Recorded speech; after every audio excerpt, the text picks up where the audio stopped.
We are on the afternoon break in the questioning of the undercover police officer HN18, Robert Hastings, who used the cover name Rob Harrison to infiltrate the International Solidarity Movement, No Borders, State of Emergency, the Rampart Social Centre. I'm joined by Victoria Dawson, regular commenter on these videos, and now here in person. And what do you make of what we've heard from Robert Hastings this afternoon?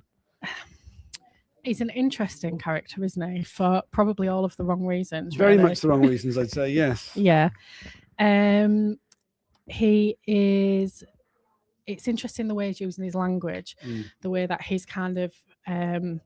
he will say things like, I can't recall, and then parrot back half of the sentence that the counsel to the inquiry has given him. I think the technical term is word clouding. Yeah, he's... and sometimes he's really specific. Very specific in saying, you know, I cannot remember, and he's very precise. It's amazing what he can't remember and what he can remember, like with them all, you know, it's that there's a lot of similarities in there between them. And his in terms of his language, I did make some notes actually, you know, when he says I can't comment on that and he's deflecting, and I didn't write the report. If we had £1 for every time he said, I haven't written this document, you'd have to ask the person who wrote this document. We'd all have a bit of money.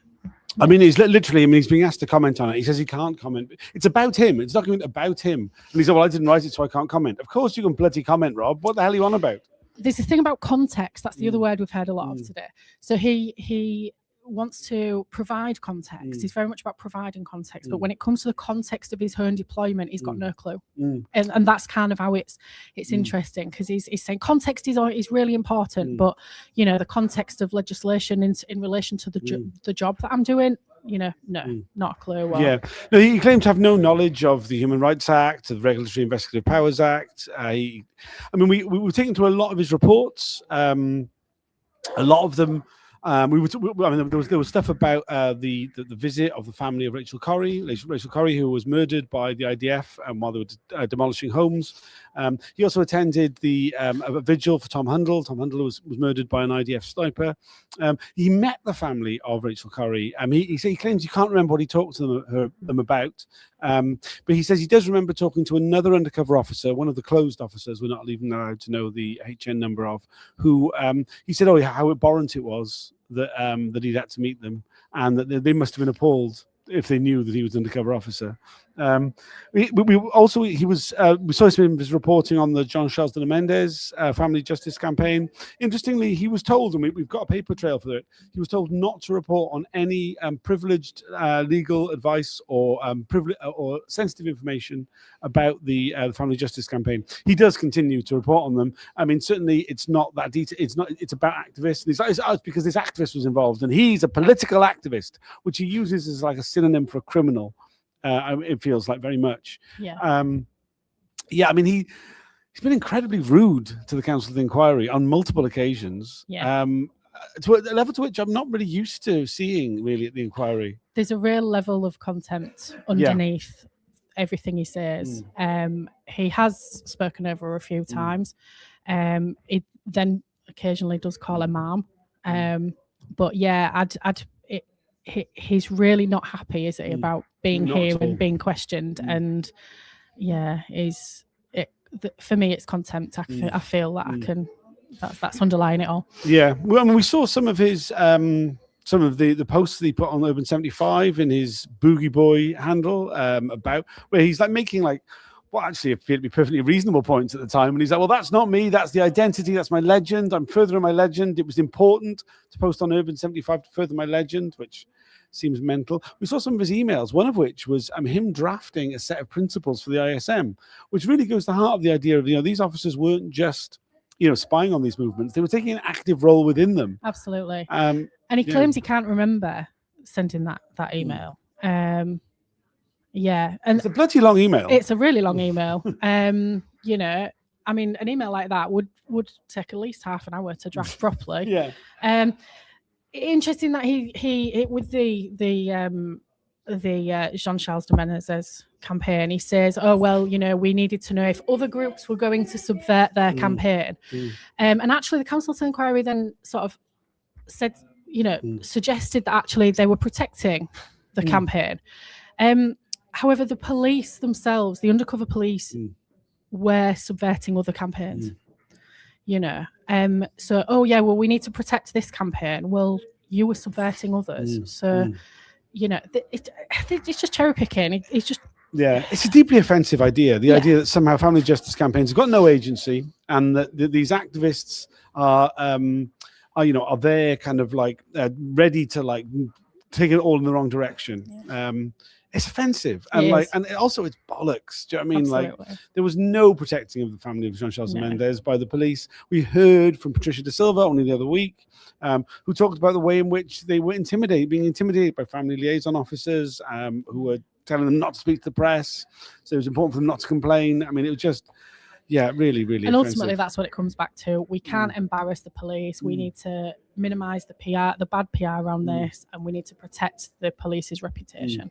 So, I mean, it's so much about reputational damage, right? And we see that with we've seen some of the authorization documents that he was able to provide intelligence that prevented the embarrassment of the UK government, and it's about that sort of reputational protection, really, which seems to be so much of it. Speaking of the government, we've also seen quite a few mentions to MPs here. Yes, and I would be saying to all MPs actually that they need to take more interest in this, because whether it's George Galloway or Jeremy Corbyn, MPs are being spied on, and they're our political representatives, and they really ought to pay more heed to this. And if this is going on now, then I think really it's a grave shame that actually this hasn't been taken more seriously by our elected representatives.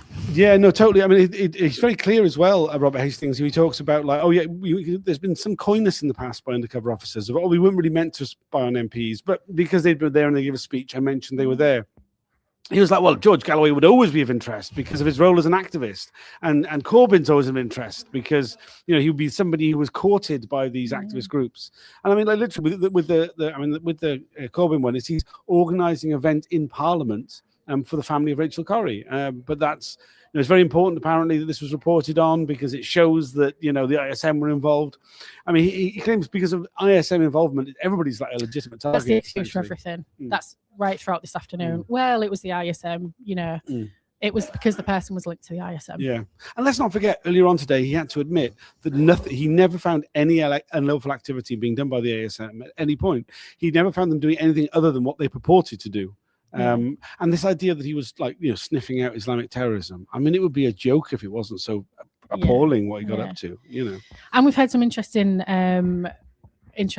testimony today about the spying on campaigns for boycotting and protesting against businesses. So again, we're back to, what interest does business have in this? And, again, it's all legitimate activity. We can boycott Caterpillar if we want to. We can stand outside with a placard if we want to. I mean, that was a massive high point when he said, it was put to him that there was a Caterpillar action. It was like it was going to be peaceful, lawful protest here. Well, yes, it does appear to be legitimate a protest, but they're wearing cat killer T-shirts, so that could have meant there was going to be disorder. Just insane. Just in case is not. A legitimate reason for all of this activity at all. Yeah, no, absolutely nuts. We're only on a short break. It's not your first time at the inquiry, but it's the first time I've had you on camera. It's the first full day at the inquiry. Right, yeah. What do you make of it? It's a lot. Today's been quite. It's sort of at points it's rattled on and then it's really slowed down. And there's a lot of detail to take in. It's a lot easier when you just can listen.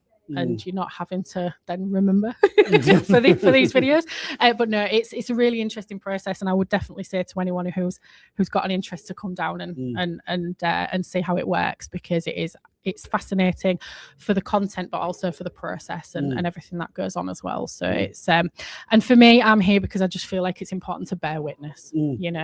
I'm not somebody who is involved at any level, but bearing witness is really important, and I do feel like the more people that can bear witness to this, the better, because it's part of the wider process of trying to hold these people and their managers and everyone involved accountable for what they did.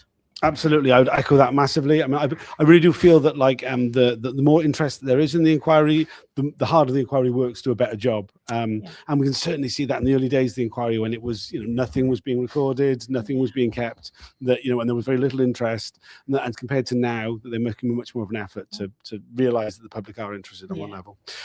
By the sounds I'm hearing around us, I think it's time to go back in. Thanks for joining us. You. Please like, share, subscribe to these videos. It makes a huge difference to how visible they